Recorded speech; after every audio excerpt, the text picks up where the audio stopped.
And welcome. मैं हूं प्रियंका संभव और आपके लिए लेकर आती हूं मेरी सिप मेरा सवाल, जिसमें हम आपके म्यूचुअल फंड पोर्टफोलियोज को अपने एक्सपर्ट से रिव्यू करवाते हैं, साथ में इन्वेस्टमेंट की स्ट्रैटेजी पर बात करते हैं और आपके सवाल हमारे पास जो लगातार आ रहे हैं उनके आंसर देने की हम कोशिश करते हैं। तो आज आपके सवालों का जवाब देने के लिए, आपके पोर्टफोलियो को इवेलुएट करने के लिए मेरे साथ जुड़ चुके हैं doctor Mukesh Jindal, partner alpha capital.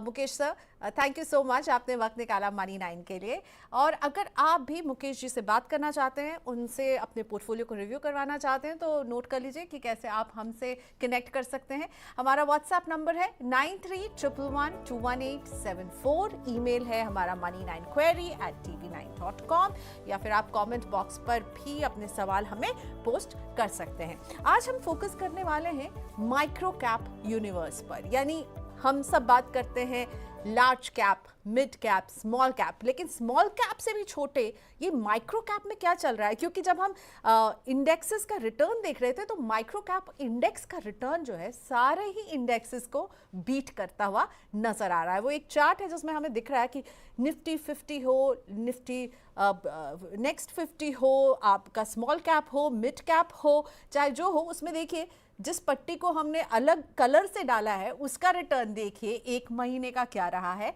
12.13। और फिर मैं जाती हूँ लॉन्ग टर्म, 5 साल का जो रिटर्न रहा है वो किसी भी दूसरे इंडेक्स को, निफ्टी माइक्रोकैप 250 जो है, वो मात दे रहा है। तो ऑब्वियसली अब लगेगा कि भाई यही है क्या वो जगह जहां मुझे अपना पैसा लगाना चाहिए। और अगर आप ऐसा सोच रहे हैं तो पैसा लगाने के पहले आपको क्या जानना चाहिए। ये जो निफ्टी माइक्रोकैप 250 का जो यूनिवर्स है, इसमें आपके लिए क्या रिस्क, रिटर्न ज़्यादा है पर रिस्क भी ज़्यादा है क्या? तो आज इसी पर बात करते हैं। Mukesh, welcome to Money 9।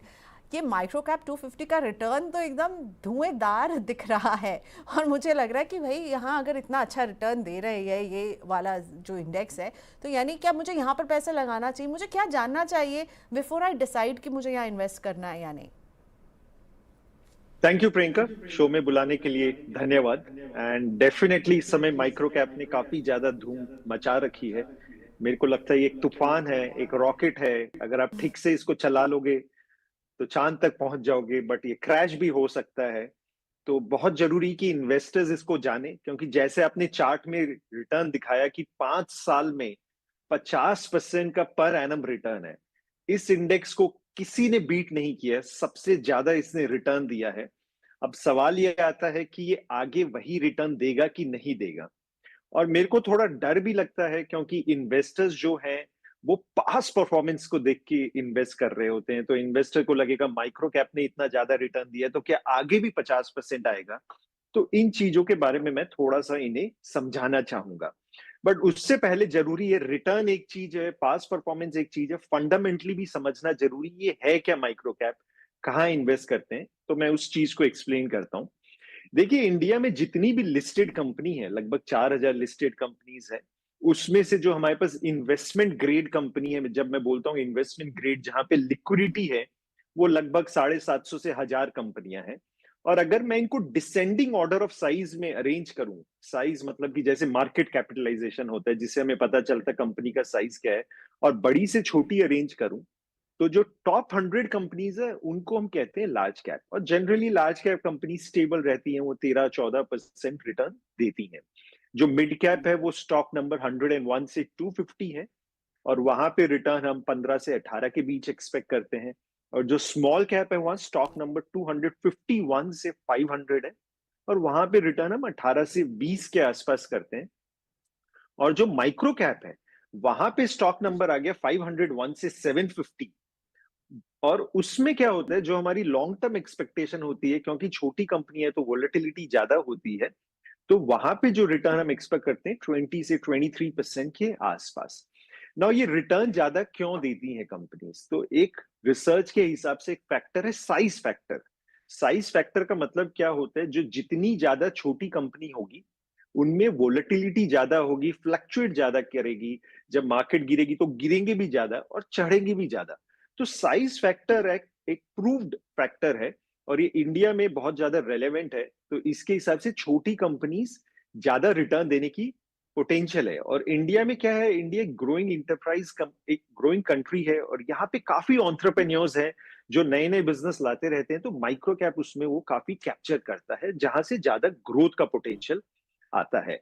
और अब देखिए, जैसे मैंने कहा कि माइक्रो कैप अगर आप सही टाइम से इन्वेस्ट करेंगे, अच्छे से करेंगे, तो रिटर्न पोटेंशियल ज्यादा है। पर इसमें कुछ चीजें हैं इन्वेस्टर को ध्यान रखने की चीजें, और 3 बातें हैं जो मैं इन्वेस्टर को कहना चाहूंगा। पहली सबसे इंपॉर्टेंट बात है एसेट एलोकेशन की। एसेट एलोकेशन की, आप कितना पैसा आपका डालते हैं। अगर आप 100 रुपए आपके पास है, अगर आप 5 से 10 रुपए उसमें से डाल रहे हैं, या 5% से 10% डाल रहे हैं, तो सही है, बहुत ज्यादा ना डालें। और जनरली ये जो स्कीम होती है, एक एग्रेसिव इन्वेस्टर के लिए होती है। दूसरा इंपॉर्टेंट फैक्टर ये होता है कि इसका टाइम होराइजन 7 से 10 साल का होना चाहिए। अगर आपके बच्चे हैं, उनकी एजुकेशन, मैरिज, या आपके रिटायरमेंट के लिए आप प्लानिंग कर रहे हैं, 10 साल से ऊपर का टाइम होराइजन है, तो ये आपके पोर्टफोलियो में सूटेबल है। तीसरा, एसआईपी के थ्रू अगर आप इन्वेस्ट करेंगे, तो वोलेटिलिटी का बेनिफिट उठा पाएंगे। तो इन चीजों का अगर आप ध्यान रखें, तो इसमें बेनिफिट हो सकता है। और जनरली एक और बात मैं प्रियंका बताना चाहूंगा, ये जो माइक्रो कैप कंपनीज, ऐसा भी नहीं है बहुत छोटी कंपनीज है, इनमें एवरेज कंपनी का साइज 6,500 करोड़ है। तो ये कोई छोटी मोटी कंपनीज नहीं, क्योंकि इंडिया की मार्केट इतनी बड़ी हो गई, इतनी लिस्टेड कंपनीज हैं। यूएस के बाद इंडिया में सबसे ज्यादा लिस्टेड कंपनीज हैं, जो बड़ी कंपनीज हैं। और ये माइक्रो कैप बहुत अच्छा अपॉर्चुनिटी देती है। और जो हम्म। हमारे रिटेल इन्वेस्टर्स हैं, मैं उनको एक अच्छी बात ये बताना चाहूंगा कि जो स्मॉल कैप फंड्स हैं, आजकल वो भी लगभग 25 से 30% माइक्रो कैप में इन्वेस्ट कर रहे होते हैं, तो उन्हें बाय डिफॉल्ट माइक्रो कैप का एलोकेशन मिल रहा होता है। यस एब्सोल्युटली, मैं यही पूछना भी चाह रही थी, तो आपने अपने क्लोजिंग में बता ही दिया। क्योंकि मुझे भी लग रहा था कि ये जो है स्मॉल कैप जो है वो कुछ ना कुछ स्पिल करके माइक्रो कैप को, स्मॉल कैप फंड्स जो है वो जगह दे रहे होंगे उन फंड्स में। अब मुझे ये बताइए कि मैं कैसे पहचानूं, अगर मैं अभी, क्योंकि माइक्रो कैप का एक ही स्कीम हमारे बाजार में अभी है शायद, Mukesh ji, if I am not wrong. So मैं जब उठा करके देखूं इन्वेस्ट करने के लिए, तो मुझे उसमें क्या क्या देखना है? कंपनी का साइज देखना है, कंपनी का परफॉर्मेंस देखना है, how should I evaluate it? देखिए प्रियंका जी, आपने सही कहा। इसमें इस समय एक ही स्कीम है, क्योंकि माइक्रो कैप एक नया इनोवेशन है। और जो मोतीलाल की स्कीम आई थी, वो जुलाई 2023 में आई थी, तो उससे अभी 2 साल भी पूरे नहीं हुए होंगे। अभी जुलाई 2025 में 2 साल पूरे होंगे। तो एक ही स्कीम है जहां आप इन्वेस्ट कर सकते हो। अब अगर आप मेरे से पूछोगे, तो जो मेजॉरिटी ऑफ इन्वेस्टर्स हैं, मेजॉरिटी ऑफ रिटेल या नॉर्मल इन्वेस्टर्स हैं, उनको माइक्रो कैप पोर्टफोलियो में लेने की फिलहाल जरूरत नहीं है। क्योंकि जब आप स्मॉल कैप फंड में करते हो, तो आपको 25-30% का बाय डिफॉल्ट आपको एक्सपोजर मिल जाता है। जनरली मैं प्रेफर करता हूं कि स्मॉल कैप, माइक्रो कैप में एक एक्टिव फंड मैनेजर हो, ताकि वो स्टॉक पिकिंग कर ले। और वो स्मॉल कैप में आजकल वो इन्वेस्ट कर रहे हैं, क्योंकि उनके पास इतना पैसा आ रहा है, ताकि वो, तो इसलिए वो भी अपॉर्चुनिटी ढूंढ रहे होते हैं स्मॉल कैप के बिहाइंड। और जनरली हमने देखा है, जो सेबी की डेफिनेशन है स्मॉल कैप की, वो है कि मिनिमम 65% उन्हें स्मॉल कैप करना है। तो उनके पास 35% का विंडो होता है माइक्रो कैप में करने के लिए, तो वो उसका फायदा उठा रहे होते हैं। बाकी जो एग्रेसिव इन्वेस्टर्स हैं, जिनको ज्यादा रिटर्न चाहिए, जिनका टाइम होराइजन 10 साल से ऊपर है, और वो कंफर्टेबल रहते हैं कि कल को 50% भी गिर जाए, आप मेरे से पूछोगे मार्केट गिरेगी, तो हो सकता है माइक्रो कैप 50% भी गिर सकता है। तो अगर वो उन इस टाइप की करेक्शन से कंफर्टेबल है, तो वो उसमें इन्वेस्ट कर सकते हैं। फिलहाल एक ही इंडेक्स फंड है, शायद से भी नई कैटेगरी बनाए, नई एक्टिव फंड भी शायद माइक्रो कैप में आ जाए, तो हमारे पास बेटर ऑप्शंस होंगे। फिलहाल एक ही ऑप्शन है, बट वोलेटिलिटी ज्यादा है और टाइम होराइजन है, तो इसमें ही आप कर सकते हैं। और एक अच्छी बात यह कि इंडेक्स फंड है, इसमें कोई फंड मैनेजर सिलेक्शन नहीं है। एक लो कॉस्ट इंडेक्स फंड है, जो इंडेक्स को रेप्लिकेट करेगा। एनएससी इंडिया में इंडेक्सेस बनाता है, तो ये उसको रेप्लिकेट करेगा। तो स्कीम सिलेक्शन का इसमें कुछ है नहीं, स्टॉक्स अपने आप आ जाते हैं, जो 501 से 750 के बीच होते हैं। ओके, सो जो ध्यान आपको रखना है कि अगर आपके पास 100 रुपए है निवेश करने के लिए, और माइक्रो कैप अगर आप लेना चाहते हैं, तो 5 से 10 रुपया जो है उसमें आप देंगे। नज़रिया आपका 5 से 7 साल का लंबा होना चाहिए। इन बातों को ख्याल रख के, जस्ट बिकॉज इसका रिटर्न आपने देखा और कूद के कि इसमें निवेश करना है, तो ये भी ध्यान रखिएगा कि मुकेश जी ने हमें ये अलर्ट दिया है कि ये गिरते भी उतने ही तेज़ी से हैं, तो इसको बिल्कुल भी नहीं भूलिएगा। तो आपकी जो रिस्क लेने की क्षमता है ना, रिस्क एपेटाइट, उस पर डिपेंड करेगा कि माइक्रो कैप को शामिल करें या नहीं। बस धुएंधार रिटर्न के पीछे नहीं भागना है। ऑलराइट, अब हम पोर्टफोलियोज की तरफ बढ़ते हैं और सबसे पहले मैं कमलेश जी से बात करने वाली हूँ। कमलेश कुमार हमारे साथ फोन लाइन पर जुड़ चुके हैं बिहार के दरभंगा से। नमस्ते कमलेश जी, बहुत बहुत स्वागत है मनी 9 में। जी नमस्ते मैम। क्या करते हैं आप कमलेश जी? और अगर मैं कमलेश जी की आवाज की वॉल्यूम को अगर थोड़ा सा हम बढ़ा दें तो मैं और क्लियरली सुन पाऊंगी। जी मैं टीचर हूँ। टीचर हैं आप, शिक्षक हैं, क्या पढ़ाते हैं आप Kamlesh sir? Computer science. Okay, तो बहुत बहुत स्वागत है आपका हमारे शो में। मैं देख रही थी कि आपका जो पोर्टफोलियो है वो आपने लॉन्ग टर्म के लिए बनाया, 20 साल का नज़रिया है आपका। तो आपके पोर्टफोलियो को एक बार मैं पढ़ लेती हूँ। ICICI prudential blue chip fund 1000 की सिप कर रहे हैं। ICICI prudential Nifty 50 index fund में 1000 की सिप आपकी चल रही है। इसके बाद एचडीएफसी का मिड कैप अपॉर्चुनिटीज़ फंड, यहाँ 1000 की सिप। निपॉन का स्मॉल कैप फंड, यहाँ 2000 की सिप है। और पराग पारिक के फ्लेक्सी कैप में 2000 रुपये आप डाल रहे हैं। कोटक के मल्टी कैप में 2000 डाल रहे हैं। पोर्टफोलियो की वैल्यू कुछ 73,000 पहुँच गई है। अक्टूबर 2024 से आपने निवेश शुरू किया है। तो आप क्या पूछना चाहेंगे कमलेश हमारे एक्सपर्ट से, और आपका टारगेट क्या है? कितना अमाउंट आप सोच रहे हैं आप जमा करना चाहते हैं और किस लिए जमा कर रहे हैं इस पैसे को? Retirement plan 1 CR। Okay, retirement के लिए 1 CR। अभी आपकी एज क्या है? 35। और आप एकदम सोच चुके हैं कि 20 साल तक निवेश करेंगे। निवेश की राशि को बढ़ाएंगे धीरे धीरे? हाँ। ओके, चलिए। सो कमलेश जी का पोर्टफोलियो हमारे सामने है। शिक्षक हैं, बिहार से जुड़े हुए थे और 20 साल तक निवेश का इरादा है, 1 करोड़ पर पहुंचता है। मुकेश बताइए क्या लग रहा है आपको इस पोर्टफोलियो को देखकर? प्लस ये भी समझाइए कि जो 6 स्कीम्स हैं ये आपको कैसी दिख रही है इनके पोर्टफोलियो में? देखिए प्रियंका जी, अगर मैं कमलेश का पोर्टफोलियो देखूं तो मैं इन्हें बधाई देना चाहूंगा कि रिटायरमेंट प्लानिंग के बारे में सोच रहे हैं, 20 साल की प्लानिंग कर रहे हैं और इनकी उम्र सिर्फ 35 साल है।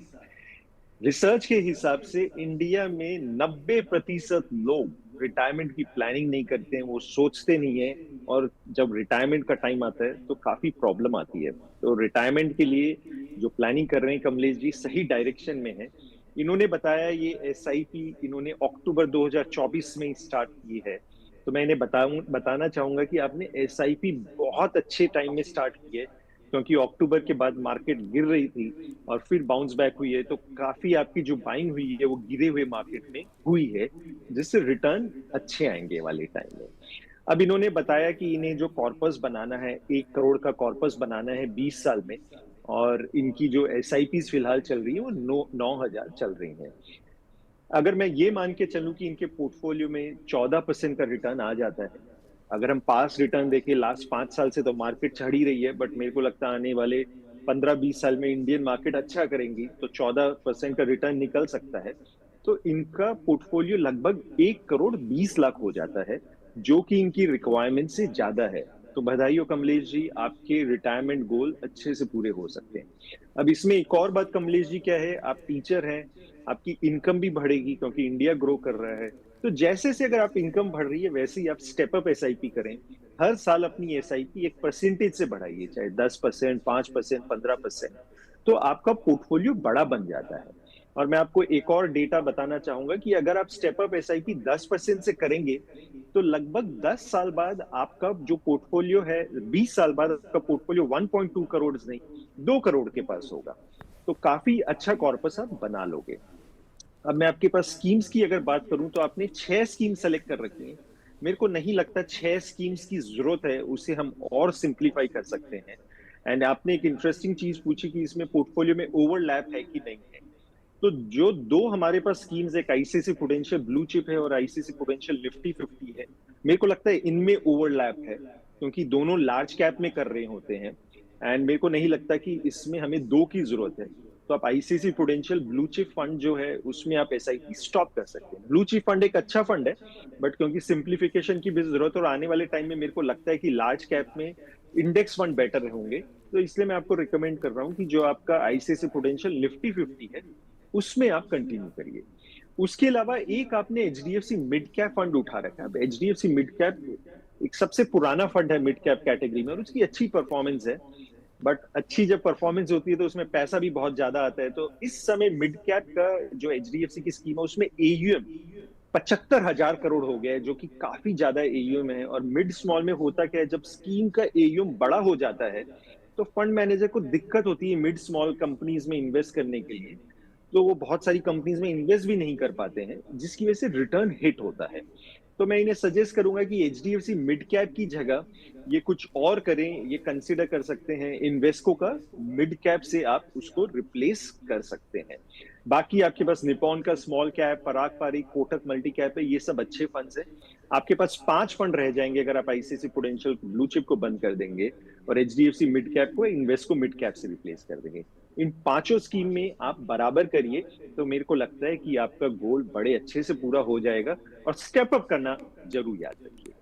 ओके, तो एक स्कीम जो है जिससे आप निकल सकते हैं वो आईसीआईसीआई प्रू ब्लू चिप, ठीक है, और दूसरी HDFC mid cap opportunities fund को रिप्लेस कर सकते हैं आप। एक सजेशन मुकेश जी ने आपको दिया इन्वेस्को के मिड कैप में। तो इन ऑल 5 स्कीम हो जाएंगी, आपको 6 स्कीम्स की ज़रूरत नहीं है। लेकिन सबसे अच्छी बात ये है कमलेश सर कि आप बिल्कुल 1 करोड़ से कुछ ज़्यादा ही शायद बना रहे होंगे, और मुकेश चाहते हैं कि आप 1 करोड़ से और भी ज़्यादा बनाएं, इसलिए स्टेप अप करना बिल्कुल नहीं भूलिएगा। स्टेप अप वो पावर है जो आपको महंगाई से लड़ने में मदद करेगा और अपने लिए एक बड़ा कॉर्पस तैयार करने में हेल्प करेगा। Best of luck Kamlesh ji. अगला सवाल हम भरत कुमार जी का ले रहे हैं। भरत की एज है 39, बरेली के रहने वाले हैं भरत, और इन्होंने बताया कि ये स्टेट गवर्नमेंट में जॉब करते हैं और इनका निवेश कुछ इस तरह से है, moderate to high risk taker हैं। एक्सिस ग्रोथ अपॉर्चुनिटीज़ फंड में इन्होंने जो है 8 लाख रुपए जमा किए हुए हैं। निपॉन के टैक्स सेवर ईएलएसएस फंड में जो है वो 1.5 लाख रुपए जमा कर रहे हैं। साथ ही में है इनके पास Axis tax saver fund, Axis का ही निफ्टी मिड कैप, बहुत सारा एक्सिस के स्कीम्स इनके पोर्टफोलियो में मैं बार बार देख रही हूँ, ठीक है। I think this is the 3rd scheme जो मैं पढ़ रही हूँ जो इन्होंने एक्सिस का ही लिया हुआ है। इसके अलावा इनके पास है Axis mid cap 50 index fund. Okay, so Nifty mid cap 50 fund भी है, और सिप जो कर रहे हैं ये पिछले 10 महीने से कर रहे हैं। अब सिप का पोर्टफोलियो ले, ये सारा इनका 4,07,000 रुपए का लमसम निवेश था, जिसमें हमें Axis growth opportunities, Nippon tax saver, Axis Nifty mid cap 50 index fund दिखा। अब इनका सिप का पोर्टफोलियो लेकर आते हैं। 10 महीने पहले शुरू किया है।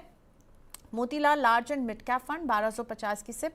मोतीलाल ओसवाल का बिजनेस साइकिल फंड, यहाँ पर भी 1250। जेएम का फ्लेक्सी कैप 1250 की सिप। कोटक का इमर्जिंग इक्विटी फंड 1250।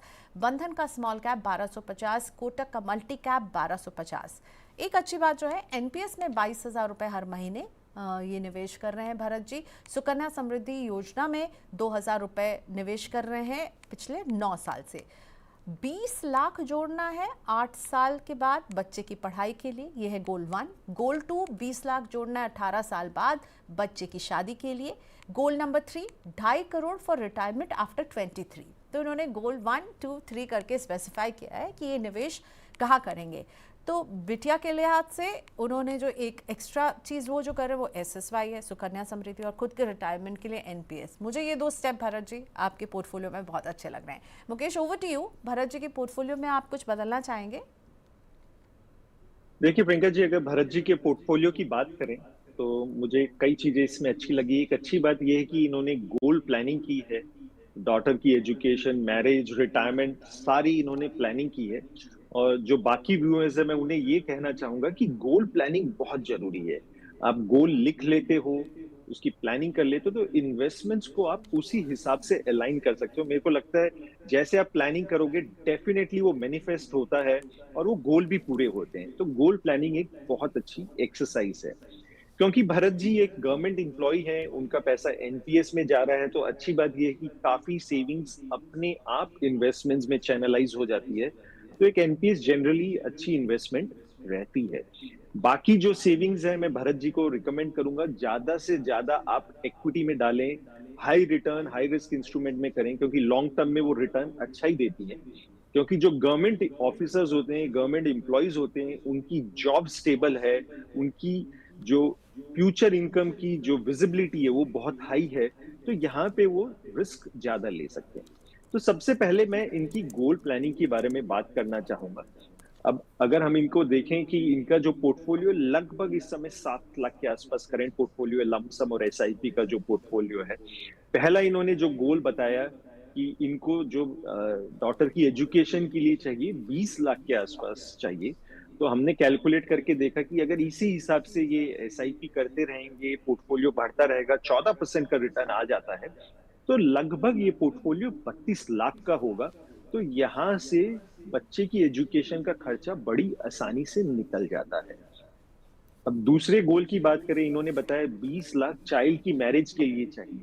तो एक अच्छी इन्वेस्टमेंट ये है कि इनके पास एक सुकन्या समृद्धि का अकाउंट है, जहां पे ये इन्वेस्ट कर रहे हैं, वहां पे रिटर्न भी 8.2 के आसपास आ रहा है। तो अगर ये कंटिन्यू करते हैं तो वहां पे कॉर्पस लगभग 10 लाख हो जाएगा 20 साल बाद, और म्यूचुअल फंड का कॉर्पस भी 65 लाख हो जाएगा। तो दोनों मिला के 75 लाख होगा, जो कि इनके गोल की रिक्वायरमेंट से काफी ज्यादा है। और लास्ट गोल की अगर हम बात करें तो इनको चाहिए 2.5 करोड़ का पोर्टफोलियो, इन्हें चाहिए अपने रिटायरमेंट के लिए। और अगर मैं इनके इन्वेस्टमेंट कॉर्पस की बात करूं, 14% रिटर्न जो बहुत ज्यादा नहीं है। म्यूचुअल फंड में अगर हम एज्यूम करें तो म्यूचुअल फंड का पोर्टफोलियो इनका लगभग 1 करोड़ 5 लाख का हो जाता है। और एनपीएस में अगर मैं मान के चलूं 10% का भी रिटर्न निकल आता है, तो एनपीएस में पोर्टफोलियो 2.2 करोड़ का हो जाएगा। तो दोनों मिला के लगभग 3.25 का पोर्टफोलियो हो जाता है, जो कि इनकी रिक्वायरमेंट से ज्यादा है। तो कहना चाहूंगा भरत जी कि आपकी गोल प्लानिंग परफेक्ट है, आपके सारे गोल पूरे हो जाएंगे, तो आप कंटिन्यू कर सकते हैं। अब अगर मैं स्कीम्स के ऊपर आऊं तो भरत जी आपने क्या किया हुआ है, 10 स्कीम्स ले रखी हैं। आपको इतनी स्कीम्स की जरूरत नहीं है, क्योंकि जितनी ज्यादा स्कीम्स लेंगे उनको ट्रैक करना, मैनेज करना बड़ा मुश्किल हो जाता है, और कई बार उनमें ओवरलैप होता है। सिंप्लीफाई करिए, जितना सिंप्लीफिकेशन करेंगे उतना आपके लिए बेटर होगा। तो इसमें कुछ स्कीम्स हैं जहां पे आप अपना मैनेज कर सकते हैं, बेटर कर सकते हैं। एक इंटरेस्टिंग बात हमने देखी कि आपके पोर्टफोलियो में टैक्स सेवर है, ईएलएसएस है। एंड अगर आप इस समय भी ईएलएसएस में कर रहे हैं तो मेरे को पता नहीं आप न्यू टैक्स रेजिम में कि ओल्ड टैक्स रेजिम में है।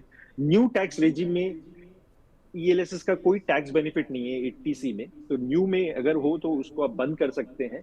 ओल्ड में है तो बेनिफिट है, तो वो आप डिसीजन ले सकते हैं। पुरानी इन्वेस्टमेंट्स है ELSS, Nippon ELSS, Axis tax saver, तो आप उन्हें बेच सकते हैं, क्योंकि जो ईएलएसएस इन्वेस्टमेंट होती है जनरली उसमें एक्सपेंस महंगा होता है और उनकी परफॉर्मेंस बहुत ज्यादा बेटर नहीं होती है, और उनमें 3 साल का लॉक इन होता है। तो आप जो बेच सकते हो अपने पोर्टफोलियो में, निपॉन ईएलएसएस बेच सकते हो, एक्सिस टैक्स सेवर बेच सकते हो। इवन एक्सेस का एक ग्रोथ अपॉर्चुनिटीज फंड है। एक्सेस के फंड इस समय बहुत अच्छा नहीं कर रहे हैं, और एक्सेस ग्रोथ अपॉर्चुनिटीज जो कि एक large and mid cap fund है वो अंडर परफॉर्म कर रहा है। तो इन्हें आप बेच सकते हैं। बेचते वक्त आप ध्यान रखिएगा कि टैक्स लाइबिलिटी क्या है, देख लीजिए लॉन्ग टर्म है क्या। या फिर आप तब बेच सकते हैं जब आपको पैसे की जरूरत है, अगर आप अभी टैक्स नहीं देना चाहें तो वहां पे थोड़ा सा आप टैक्स प्लानिंग कर सकते हैं। आपकी जो एसआईपी चल रही है वो मोतीलाल के 2 फंड में चल रही है, एक मोतीलाल लार्ज एंड मिड और एक मोतीलाल बिजनेस साइकिल है। जनरली आपको सेम फंड हाउस के 2 स्कीम्स नहीं चाहिए, तो आप मोतीलाल बिजनेस साइकिल में एसआईपी स्टॉप कर सकते हैं। जेएम फ्लेक्सी कैप की स्कीम जो है अंडर परफॉर्म कर रही है, फंड मैनेजमेंट टीम इतनी स्ट्रांग नहीं है, वहां भी स्टॉप कर सकते हो। और आप कोटक इमर्जिंग इक्विटी फंड जो एक मिड कैप फंड है, अच्छा फंड है, बट अब उसमें प्रॉब्लम क्या हुई, एयूएम बड़ा हो गया, और मिड स्मॉल में हम प्रेफर नहीं करते कि बहुत ज्यादा एयूएम वाली स्कीम हो।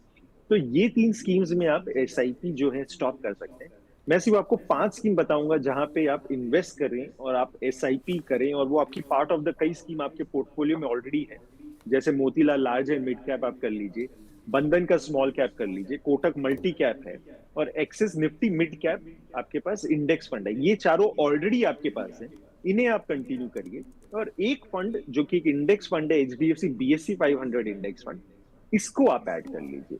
तो सिंपल है, नंबर ऑफ स्कीम्स रिड्यूस करिए, जो डुप्लीकेट स्कीम्स है सेम फंड हाउस से उन्हें बंद कर दीजिए, अंडर परफॉर्मिंग स्कीम्स निकाल दीजिए, और नंबर ऑफ स्कीम्स को 5 ले आइए और सब में बराबर करिए।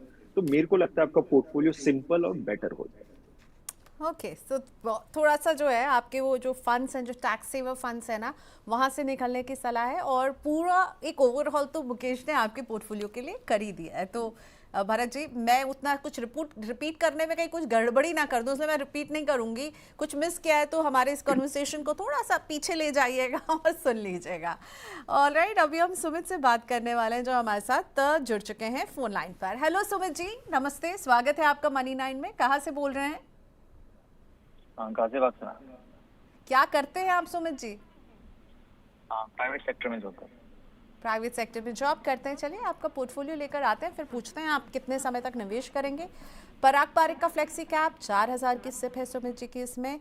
HDFC के फ्लेक्सी कैप में 4000, निपॉन का मल्टी कैप 4000, ठीक है। उसके बाद है मोतीलाल ओसवाल का मिड कैप 55,000, बंधन का स्मॉल कैप 3500।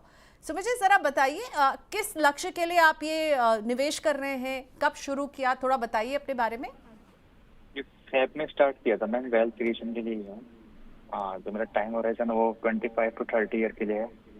ओके, और अभी 21,000 के आप सिप कर रहे हैं, तो 25 से 30 साल करेंगे तो बहुत लंबा समय है। आई एम श्योर आप इसको बीच में बढ़ाते भी रहेंगे।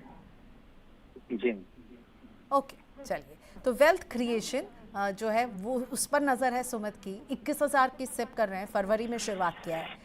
मुकेश प्लीज बताइए सुमित जी का पोर्टफोलियो आपको कैसा लग रहा है? मिक्स ऑफ फंड्स जो हैं वो कैसे लग रहे हैं आपको? देखिए प्रियंका जी, अगर सुमित जी का हम पोर्टफोलियो देखें, एंड अच्छी बात ये इन्होंने रिसेंटली स्टार्ट की है और ये टाइम होराइजन 25 से 30 साल बोल रहे हैं, जो कि बहुत ही अच्छी बात है।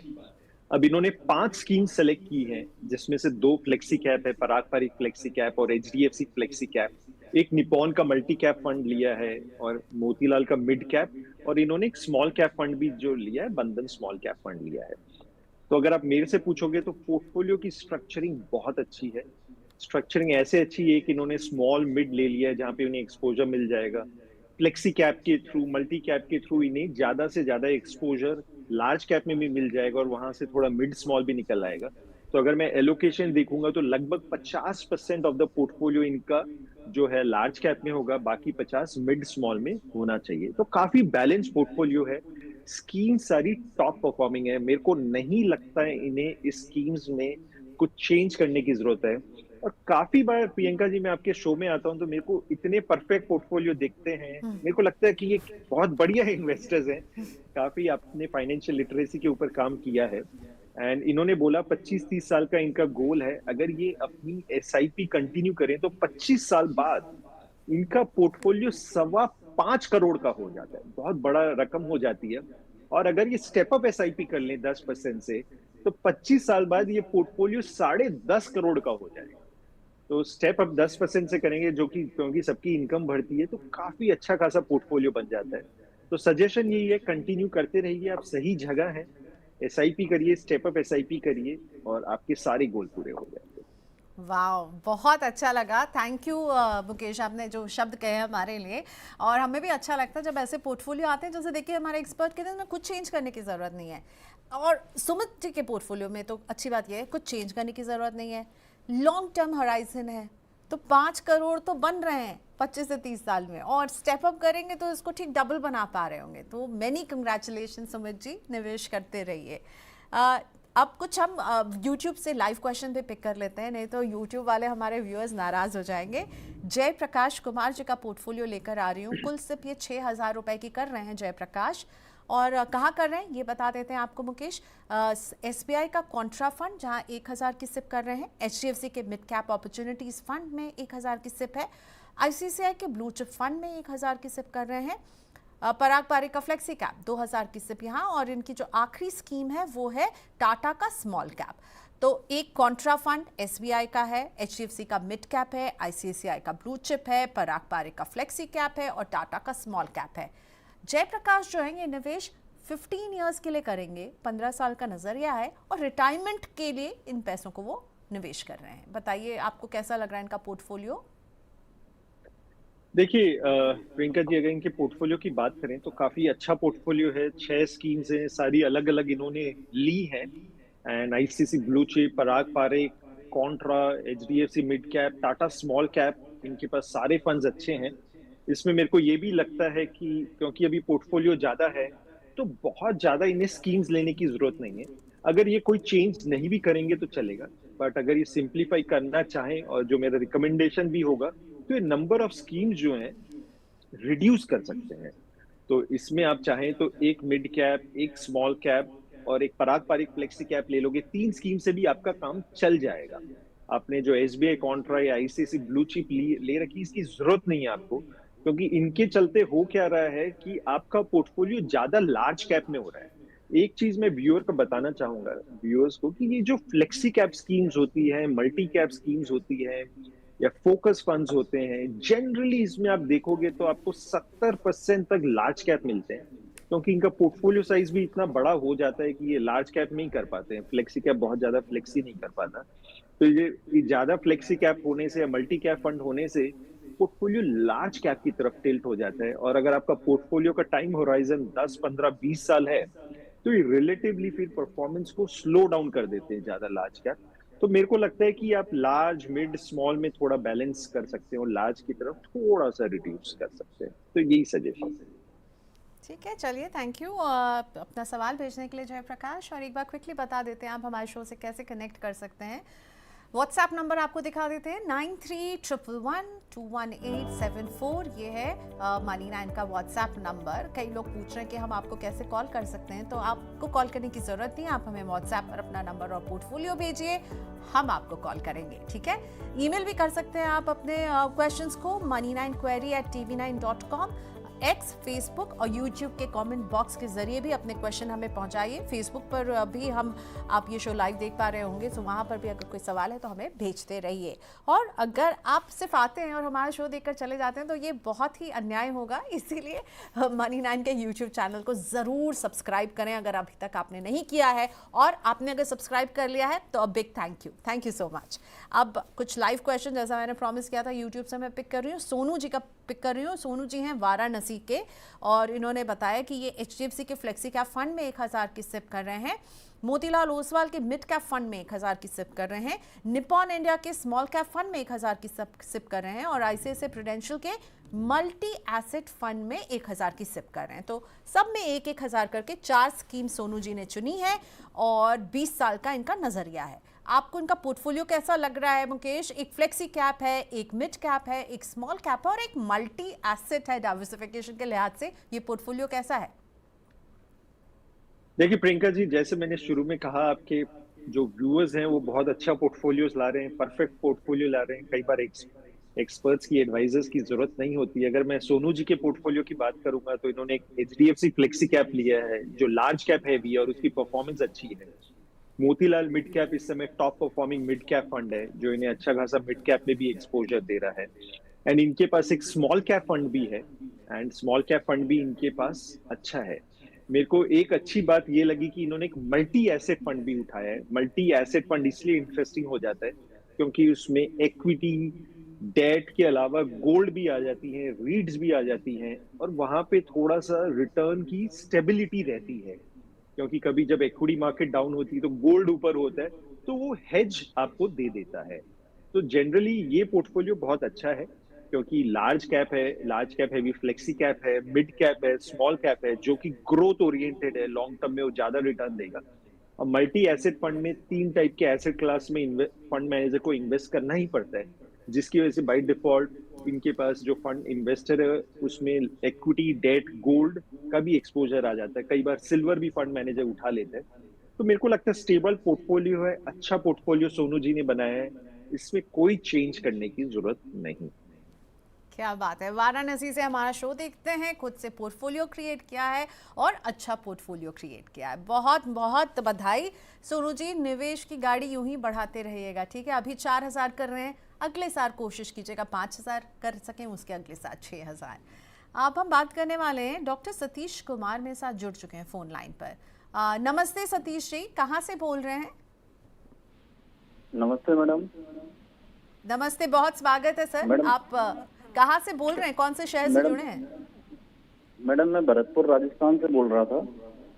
भरतपुर से, जहाँ पे वो बर्ड वो बर्ड नेशनल बर्ड पार्क है, वही है क्या ये भरतपुर? बिल्कुल बिल्कुल मैडम, नेशनल बर्ड सेंचुरी है यहाँ पर। वो बहुत ही अच्छी जगह, बहुत शानदार जगह। मैं वहाँ पर आ चुकी हूँ और मुझे बहुत सुकून मिलता है वहाँ पर। अभी बहुत गर्मी होगी। तो बिल्कुल क्या बिल्कुल, अभी तो काफी गर्मी है मैडम यहाँ। आप क्या करते हैं सतीश जी? मैडम मैं प्रेजेंटली असिस्टेंट प्रोफेसर के पद पर कॉलेज में कार्यरत हूँ, गवर्नमेंट कॉलेज में। क्या बात है। तो फिर प्रोफेसर साहब आपका और पोर्टफोलियो मैं देख रही थी और जी जी, मैम, और कुछ ऐड करना चाहते हैं आप? मैं मैडम मेरी एज इस टाइम 39 है। हम्म। और मैंने ये जो पोर्टफोलियो बनाया है मैडम, मैंने 15 ईयर से लेके 15 टू 20 ईयर के लिए बनाया है। जी जी, इसीलिए आपने 6 मेरे स्मॉल कैप लिए हैं। जी एक्चुअल में क्या है मैडम, मैंने ये 30,000 की मेरी SIP है, हम्म। जिसमें मैंने 10,000 मिड कैप फंड में और 15,000 स्मॉल कैप फंड में और और एक पारंपरिक 5,000 का फ्लेक्सी कैप। फ्लेक्सी। बिल्कुल बिल्कुल, तो ये है ये मैडम। रिटायरमेंट अब के लिए इसमें भी है मैंने सर? क्या है, नहीं रिटायरमेंट के लिए नहीं मैडम, मेरे बच्चे अभी छोटे हैं। हाँ हाँ। एक तो मेरे 2.5 साल की लड़की है और एक 7 साल का लड़का है। तो इनकी एजुकेशन और शादी के हिसाब से मैंने लॉन्ग टर्म व्यू सोचते हुए ये मतलब बनाया है। मैं रिटायरमेंट के लिए तो नहीं, मैं रिटायरमेंट के लिए तो मैं अपनी पेंशन से और काफी फंड हो जाएगा उस टाइम तक। ओके मैंने ओके, इनके ठीक है। उसके लिए बनाया है ये। बच्चों के भविष्य की प्लानिंग है और इसके लिए आपने जो है लंबा लॉन्ग टर्म होराइजन लिया है। तो 15,000 आपने डाल दिए स्मॉल कैप में। इन्वेस्को का स्मॉल कैप है, निपॉन इंडिया का स्मॉल कैप है, SBI का स्मॉल कैप है, टाटा का स्मॉल कैप है, क्वांट स्मॉल कैप, बंधन स्मॉल कैप। ठीक है, इसमें आप निवेश कर रहे हैं। प्लस आपने 5,000 डाले हैं HDFC mid cap opportunity fund में, 5,000 मोतीलाल ओसवाल के मिड कैप फंड में और 5,000 पराग पारिक के फ्लेक्सी कैप फंड में। ओके, सो क्लैरिटी है कि भाई लॉन्ग टर्म का निवेश है। तो मुकेश, आपका कमेंट, क्या लॉन्ग टर्म का नज़रिया अगर है, बच्चा जो है 1-2.5 साल की बिटिया है, 7 साल का लड़का है, जब वो हायर एजुकेशन के लिए जाएंगे तब प्रोफेसर सर चाहते हैं कि इनसे वो पैसे कमा सकें। अभी रिटर्न कमाने का टाइम है, तो क्यों ना 6 स्मॉल कैप ले लिया जाए, 2 मिड कैप ले लिया जाए। ये रणनीति सही दिख रही है क्या? देखिए प्रियंका जी, अगर हम डॉक्टर साहब के पोर्टफोलियो की बात करें तो मेरे को लगता है इन्होंने काफी एग्रेसिव पोर्टफोलियो बना रखा है। एंड इनके पास गवर्नमेंट की स्टेबल जॉब है, तो पोर्टफोलियो इन्होंने काफी शायद इसलिए एग्रेसिव बना लिया है। इसको पोर्टफोलियो को एनालाइज करते हैं कि एक यूनिक पोर्टफोलियो है। एंड यूनिक इसलिए क्योंकि 30,000 की SIP के लिए पहली बात इन्होंने 9 स्कीम्स कर रखी है। बहुत ज्यादा स्कीम्स हैं, तो मेरे को लगता है कि इसको आप थोड़ा सा सिंप्लीफाई कर सकते हो। 4-5 स्कीम में आप लाओगे तो उतना आप ट्रैकिंग बेटर कर पाओगे, मैनेजमेंट बेटर कर पाओगे और आप रिटर्न भी बेटर निकाल सकते हो। तो पहली बात, 9 स्कीम्स बहुत ज्यादा है। अब अगर हम इनकी स्कीम्स की बात करें तो इनके पास 6 स्मॉल कैप स्कीम्स हैं और 50% जो है इनका पोर्टफोलियो स्मॉल कैप में जा रहा है। 2 मिड कैप स्कीम्स हैं, 33% पोर्टफोलियो इनका मिड कैप में जा रहा है और सिर्फ 17% फ्लेक्सी कैप में जा रहा है, जो कि एक लार्ज कैप हैवी वेट होता है। और फ्लेक्सी कैप से भी कुछ पैसा मिड कैप स्मॉल कैप में जा रहा है। तो पहली बात, अगर हम देखें इसको स्कीम्स को सारा, जब हम एक्सरे करके देखेंगे तो देखेंगे कि 90% पोर्टफोलियो मिड एंड स्मॉल में है, 10% पोर्टफोलियो लार्ज कैप है। तो ये बहुत वेरी एग्रेसिव इन्वेस्टर है। ऐसा नहीं कि ऐसा पोर्टफोलियो नहीं हो सकता, बट ये उनके लिए सही है कि ये बहुत ज्यादा जो एग्रेसिव है कि पोर्टफोलियो 50-60% भी गिर जाए मार्केट करेक्शन में तो कंफर्टेबल हो। ऑफ कोर्स वो बाउंस बैक भी करेंगे। जनरली हुआ क्या है कि कोविड के बाद 2020 से स्मॉल कैप मिड कैप काफी तेजी से चल रहे हैं। बट अगर आप 2008 का करेक्शन देखेंगे, 2013 का करेक्शन देखेंगे, कोविड का भी करेक्शन देखेंगे, तो उस समय मिड कैप स्मॉल कैप काफी ज्यादा करेक्ट हो गए थे। तो मेरे को पता नहीं कि जो डॉक्टर सतीश है वो इतना एग्रेसिव पोर्टफोलियो ने बनाया, क्या ये वोलेटिलिटी को जानते हैं कि इतनी वोलेटिलिटी के लिए वो कंफर्टेबल है। जनरली हम जो रिकमेंड करते हैं क्लाइंट्स को, इन्वेस्टर्स को, कि 50% आप stability core portfolio large cap में रखिए, क्योंकि जब मार्केट वोलेटिलिटी आती है तो लार्ज कैप आपको बचाता है। मिड स्मॉल से आपको ज्यादा रिटर्न आएगा बट वोलेटिलिटी ज्यादा है। पर अगर सतीश जी को मार्केट समझ में आती है, अगर इनको कैपिटल मार्केट बहुत अच्छे से समझ में आती है, ये ओके है कि 60% भी जब मार्केट गिरे तो 60% भी गिर जाए, तो थोड़ा सा हाई एलोकेशन मिड स्मॉल में कर सकते हैं। बट फिर भी मैं इन्हें रिकमेंड करूंगा कि एटलीस्ट 30-40% आप पोर्टफोलियो लार्ज कैप की तरफ लाइए। तो वो एक सेकंड बहुत इंपॉर्टेंट बात है। तीसरी बात, इनके पास 6 स्मॉल कैप फंड है। अगर आप 6 स्मॉल कैप फंड में देखोगे तो आपका बहुत हाई ओवरलैप मिलेगा, क्योंकि हर फंड भी 50-60 स्टॉक में डालना होगा। तो जब आप एक्सरे करके देखोगे तो देखोगे इनके पोर्टफोलियो काफी सिमिलर से मिले। तो इतनी ज्यादा स्कीम्स का आपका फायदा नहीं होता है और वो बेनिफिट भी आपको चला जाता है। तो 6 की जगह वो 2 स्मॉल कैप फंड भी ले लें तो चलेंगे।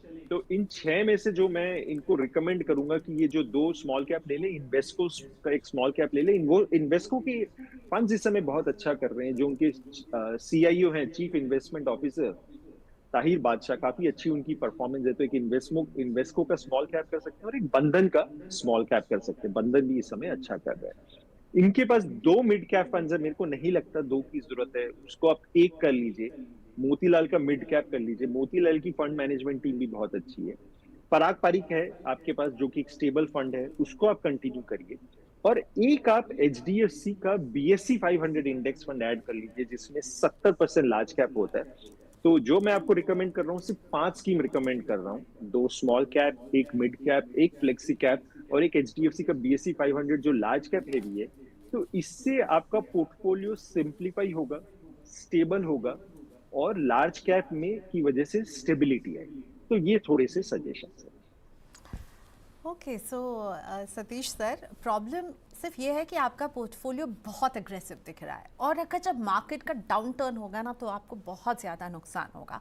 तो मुकेश जी ने क्या किया, आपके पोर्टफोलियो को डाइवर्सिफाइड बनाने के लिए उसमें थोड़ा लार्ज कैप का तड़का डाल दिया है, उसमें थोड़ा फ्लेक्सी कैप ऑलरेडी है और थोड़ा जो अग्रेसिवनेस है उसे कम करने के लिए उन्होंने आपके स्मॉल कैप को कम करने के लिए आपको सुझाव दिया है। अच्छा लगे आपको तो ज़रूर अपनाइएगा, आपकी भलाई के लिए हमने ये एडवाइस आपको दी है।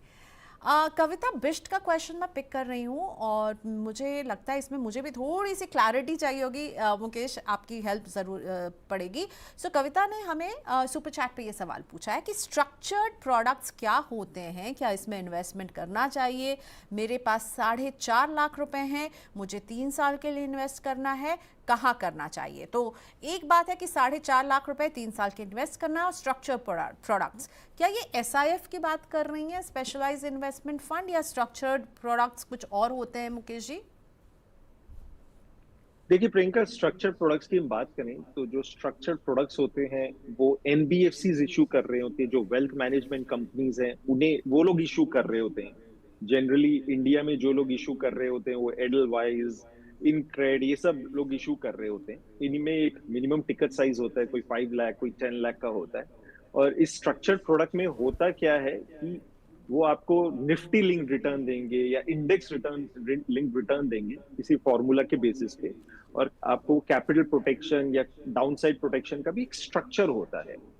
नाउ जनरली बहुत जरूरी होता है कि इस प्रोडक्ट को एनालाइज करना जरूरी होता है, क्योंकि कई बार वो जो पे आउट्स होते हैं वो आपके फेवर में नहीं होते।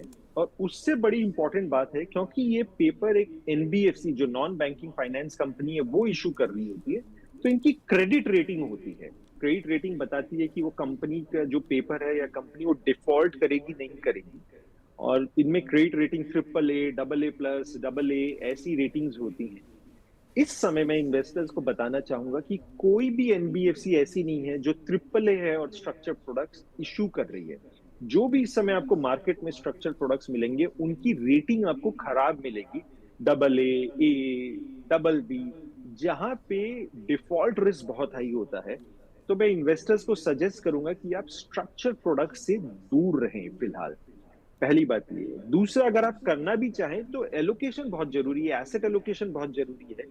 ये बहुत ज्यादा तो नहीं कर रहे हैं। जैसे आपने बोला कि आपको 4.5 लाख इन्वेस्ट करना है, मेरे को नहीं पता आपके पास आपका पूरा पोर्टफोलियो कितना है। क्या 4.5 लाख ही पूरा पोर्टफोलियो है? क्योंकि आप सारा पैसा इसमें डाल देंगे तो बहुत ज्यादा रिस्क बढ़ जाता है। आपको अगर करना भी है तो 5 से 10% से ज्यादा ना करें। तो ये एसेट एलोकेशन का ध्यान रखिए और आप अवॉइड करेंगी तो बेटर होगा। आपको इन्वेस्ट करना है, मेरे को आपका टाइम होराइजन नहीं पता कितने साल का है। टाइम बताया उन्होंने 3 साल, 3 इयर्स। 3 साल के लिए है तो मैं सजेस्ट करूंगा आप हाइब्रिड फंड्स कर लीजिए, बैलेंस एडवांटेज फंड्स आप कर लीजिए।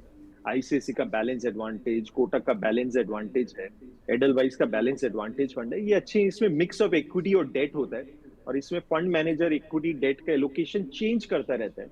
जब मार्केट ऊपर जा रही होती है तो प्रॉफिट बुक करते हैं, जब नीचे आ रही होती है तो वो आपके लिए बाइंग करते हैं। और क्योंकि वो कर रहे होते हैं तो उसमें टैक्स भी नहीं लगता, क्योंकि म्यूचुअल फंड में टैक्स नहीं लगता वो जब वो चर्न करते हैं। और दूसरा फंड मैनेजर आपके लिए काफी डायनेमिक होता है और रिस्क रिलेटिवली कम होता है। यहाँ से आपको अगर मार्केट सही चली तो 11-12% का रिटर्न निकल सकता है ओके अगला पर क्वेश्चन यूट्यूब से मैं पिक कर रही हूँ, एडू स्पायर के हैंडल से आया है।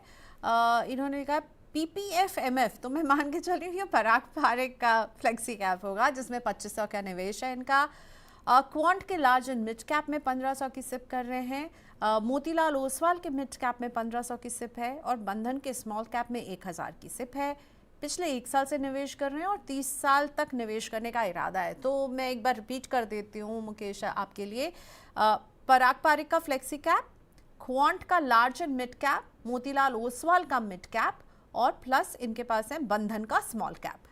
आपको इनका पोर्टफोलियो कैसा दिख रहा है? 2 मिड कैप हैं, क्वांट और मोतीलाल ओसवाल, पराग पारेख का फ्लेक्सी कैप है और बंधन का स्मॉल कैप है।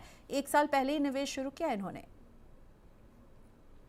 देखिए प्रियंका जी, अगर इनका हम पोर्टफोलियो देखें, इन्होंने स्ट्रक्चरिंग अच्छी की है क्योंकि इन्होंने एक मिड कैप उठाया है, एक स्मॉल कैप उठाया है, एक पराग पारेख का फ्लेक्सी कैप उठाया है और क्वांट का लार्ज एंड मिड कैप उठाया है। तो अगर हम एक्सरे करके देखेंगे तो लगभग 50-60% मिड एंड स्मॉल में मिलेगा और बाकी लार्ज कैप में मिलेगा।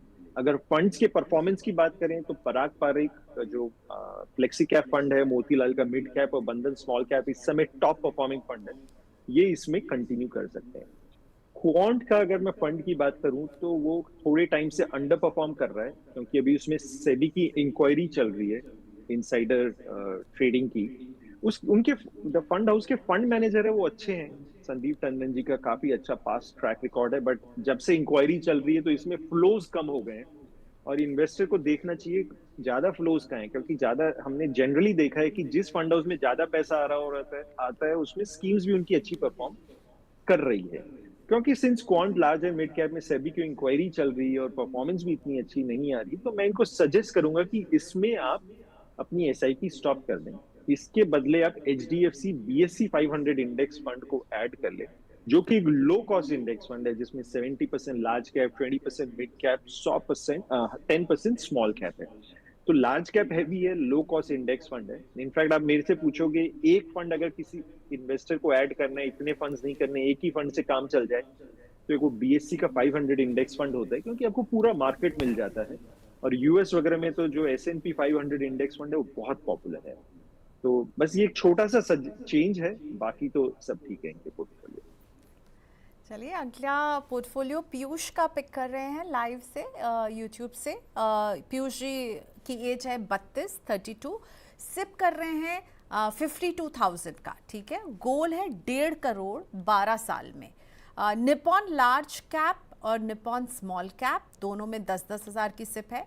HDFC के फ्लेक्सी कैप में भी 10 हज़ार की सिप है। HDFC के बैलेंस एडवांटेज फंड में 6,000 की सिप कर रहे हैं। मोतीलाल ओसवाल के मिड कैप में 10,000 की सिप कर रहे हैं और SBI के कॉन्ट्रा फंड में 6,000 की सिप कर रहे हैं। और अपार्ट मतलब 52,000 तो कर ही रहे हैं पीयूष, जो कि अच्छी बात है, प्लस 8,000 रुपए की सिप ये और ऐड करना चाहते हैं। तो बताइए कि 8,000 की सिप जो ऑनगोइंग पोर्टफोलियो इसमें ही ऐड करें या कोई नया स्कीम लें, और ओवरऑल स्कीम पर आपका क्या व्यू बन रहा है? निपॉन का लार्ज कैप, निपॉन का स्मॉल कैप, HDFC का फ्लेक्सी कैप, HDFC का ही BAF, मोतीलाल ओसवाल का मिड कैप और SBI का कॉन्ट्रा फंड होल्ड करते हैं पीयूष। देखिए प्रियंका जी, अगर पीयूष का हम पोर्टफोलियो देखें, एक इंटरेस्टिंग ऑब्जर्वेशन मेरे को ये मिली कि इन्होंने 2 फंड हाउस के 2-2 स्कीम्स उठा रखे हैं। छोटा पोर्टफोलियो, बहुत ज्यादा स्कीम्स नहीं है। इन्होंने निपॉन के 2 फंड उठा रखे हैं, निपॉन लार्ज कैप और निपॉन स्मॉल कैप, और HDFC फ्लेक्सी कैप और HDFC BAF जो HDFC के उनके उठा रखे हैं। अब मैं व्यूअर्स को, इन्वेस्टर्स को कहना चाहूंगा कि हमने हिस्टोरिकली देखा है कि जब कोई फंड हाउस की स्कीम्स अच्छी परफॉर्म कर रही है तो उनकी सारी स्कीम्स अच्छी परफॉर्म करती हैं, और जब वो अंडर परफॉर्म करती है तो उनकी सारी स्कीम्स पिट जाती हैं।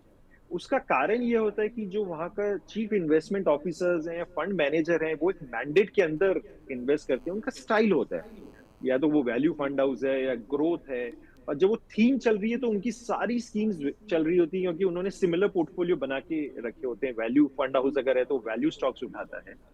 तो जनरली हमारा रिकमेंडेशन ये होती है कि आप 20% से ज्यादा किसी फंड हाउस में पोर्टफोलियो ना करें, और कोशिश करिए अगर एक्टिव फंड्स उठा रहे हैं तो 2 स्कीम्स एक फंड हाउस से ना उठाएं। देखिए इंडेक्स फंड में तो कोई फर्क नहीं पड़ता है क्योंकि वो इंडेक्स को ही रेप्लिकेट कर रहा है, तो यहाँ पे आप पोर्टफोलियो को थोड़ा सिंप्लीफाई कर सकते हैं। जैसे निपॉन से आप एक उठा लीजिए, Nippon large cap, Nippon small cap है तो आप निपॉन स्मॉल कैप उठा लीजिए, निपॉन लार्ज कैप को आप बंद कर सकते हैं।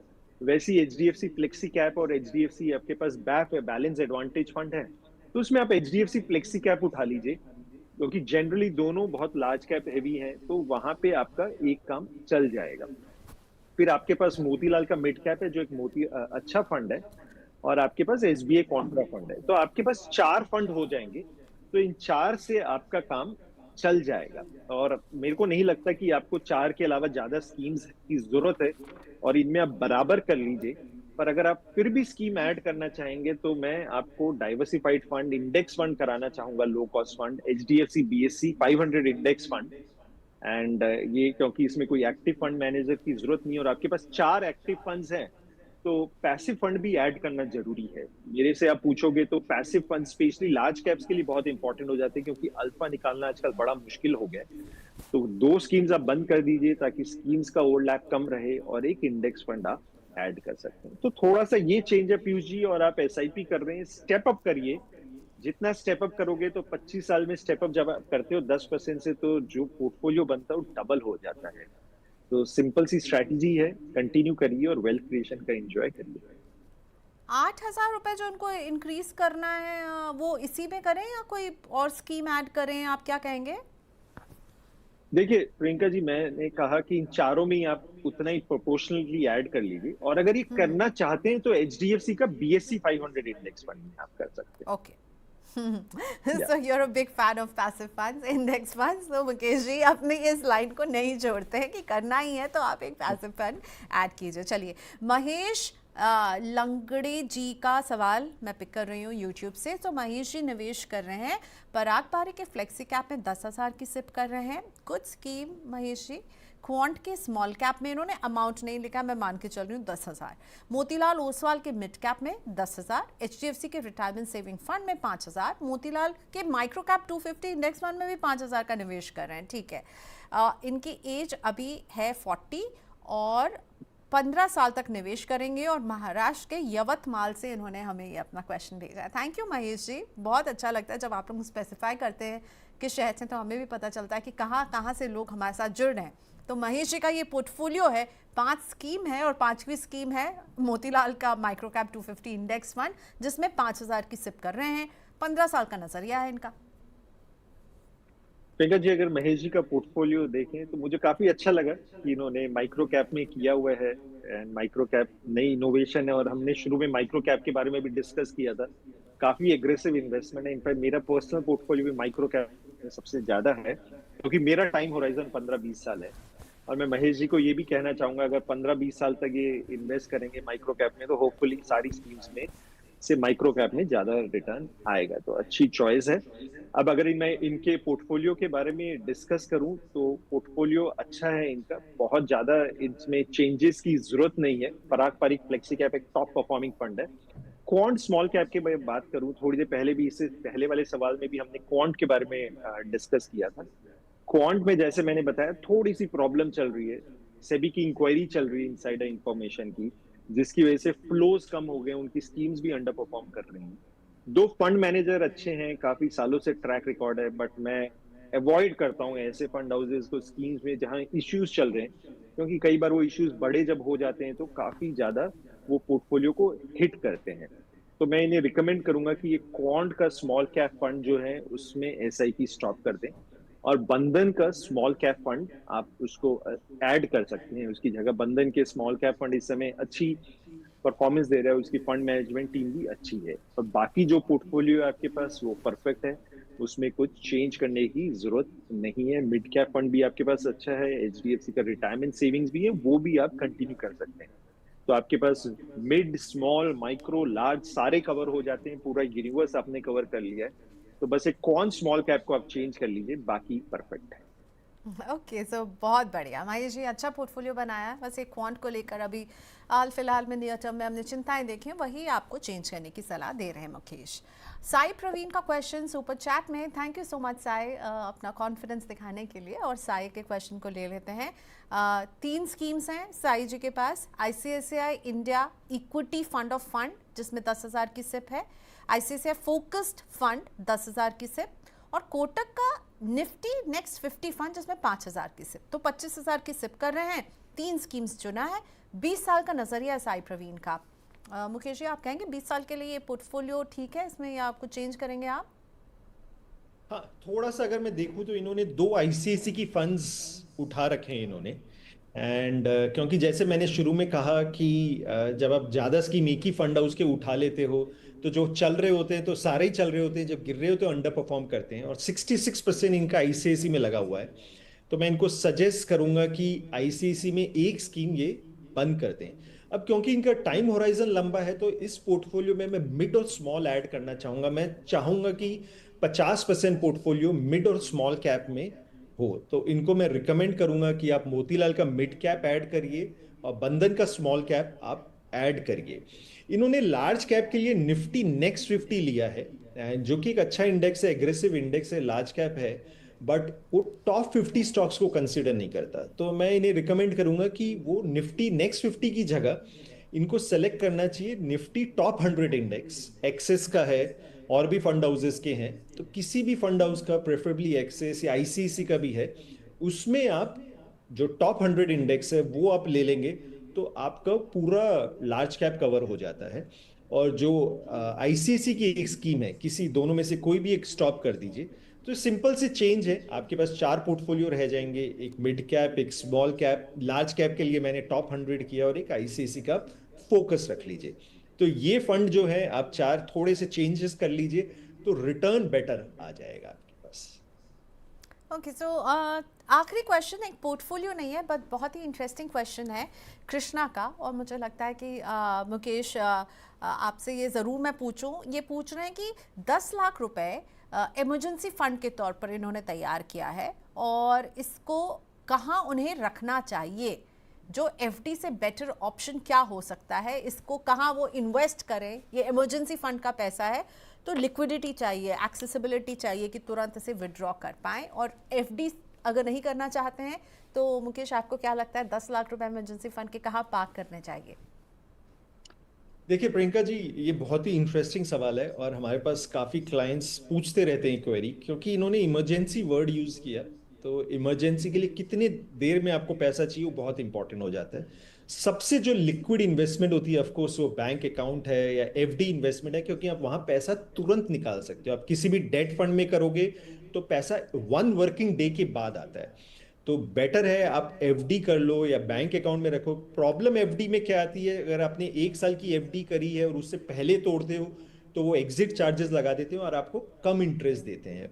उसका सजेशन ये होता है, कई बार हम डिस्कस करते हैं उन बैंक में अकाउंट खोलने, जैसे आईडीएफसी है या येस बैंक है, जहां पे आपको सेविंग्स में भी वो 5-6% इंटरेस्ट देते हैं और बैंक एफडी तोड़ने के कई बार चार्जेस नहीं लेते हैं। तो लिक्विडिटी के पर्पज से वो बेटर होता है। बट अगर आप ओके हो कि मैं 1 दिन बाद 1 वर्किंग डे के बाद भी मेरे को पैसा चलेगा, उस केस में मनी मार्केट इंस्ट्रूमेंट बहुत अच्छा हो जाता है। मनी मार्केट फंड होते हैं जैसे ICICI prudential money market, Kotak का है, एचडीएफसी का, सबका होता है। मनी मार्केट फंड क्या करता है, डेट प्रोडक्ट्स में, डेट इंस्ट्रूमेंट्स में, government papers, corporate papers, high quality papers में डालता है जो बैंक के जैसे इंटरेस्ट देता है। जनरली इस समय ये 7% के आसपास, 7-7.5 की यील्ड होती है। इसमें एडवांटेज क्या होता है, कोई एग्जिट चार्ज नहीं है। आप 1 दिन बाद भी पैसा निकालोगे तो कोई एग्जिट नहीं लगता है, ये लो कॉस्ट रहता है। तो लिक्विडिटी के लिए आप इसको यूज कर सकते हैं, प्रोवाइडेड आप ओके हो कि 1 दिन बाद आपको 1 वर्किंग डे के बाद पैसा मिले।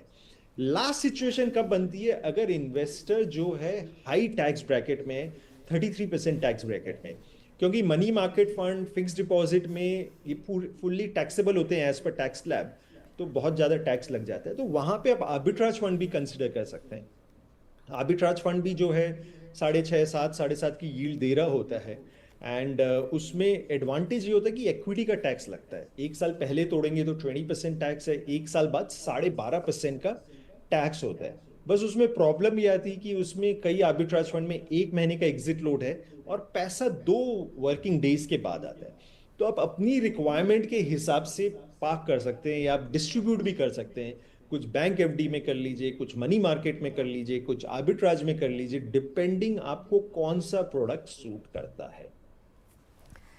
Alright, thank you so much Mukesh ji, आपने वक्त निकाला आज मनी 9 के लिए और मनी 9 के व्यूअर्स के लिए। शुक्रिया आपका। बहुत जल्द फिर से मुलाकात होती है, कुछ और पोर्टफोलियोज उठा के मैं आपको मेल करने वाली हूँ बहुत जल्दी। Thank you Mukesh.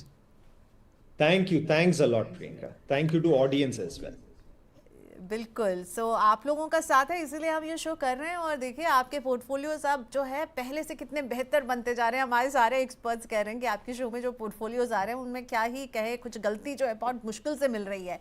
So very good and I am so happy कि आप हमारा शो देख करके हमारे एडवाइजेस, हमारे एक्सपर्ट के एडवाइजेस को इम्प्लीमेंट कर रहे हैं।